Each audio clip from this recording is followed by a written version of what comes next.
What unfortunate situation have you been in that you thought couldn't get any worse but did? My son died in the hospital when he was 6 days old. The hospital was to blame for his death, and they accepted responsibility. You'd be forgiven for thinking that the worst part of the heartache would be right there. It got worse. A lot worse. My husband and I were approached after our little one's death to ask for permission to do an autopsy. We were still shell-shocked, and the approach was a very hard sell. We were told that we'd be helping other babies to live. We were made to feel that we'd be doing something wrong if we said no. We reluctantly agreed, and were told that his body would be returned to us in 3 days. We made arrangements with the funeral home to collect his little body to prepare for his funeral. They were due to collect him from the hospital late in the evening of the 3rd day. However, we had an unexpected visit from the funeral director early in the morning of day 4. He asked us to sit down, as he had some news. He then went on to say, "I'm very sorry to tell you this, but the hospital can't find your baby." That was the beginning of a 3-week nightmare. The funeral director did everything he could to find him. Apparently, he was sent to another hospital for the autopsy. We had been told that this would happen. Then they said that they'd returned him to the wrong hospital. Another day, they said they'd found him, but when the funeral director went to collect him,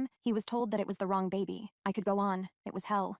After 3 weeks, the funeral director, who had been amazing through all of this, came to see us and said that he'd managed to find him. He looked so terribly sad. I wasn't convinced that he had found him, and wondered if some agreement had been made somewhere to say that he'd been found. The funeral director was adamant that the casket had to be sealed, as 3 weeks had passed. I can't quite remember, but I think he may have said that this was normal practice after an autopsy. I may be wrong, but that somehow, in my head, the internal turmoil went into overdrive. Can I insist on seeing inside? Would I be able to bear it? Do I want to know? What if it's not him? What will knowing change? Nothing can bring him back. After hours of agonizing conversation, my husband and I decided to accept what the funeral director said. It was enough. We'd been through enough. We felt in our hearts that nothing good could come from knowing. On the day of the funeral, my husband and I sat side by side in the funeral car. My husband was holding our baby's tiny little white casket. We didn't know if the casket really did contain our little one. I guess we'll never know. Did we do the right thing? Who knows? That question will always remain unanswered.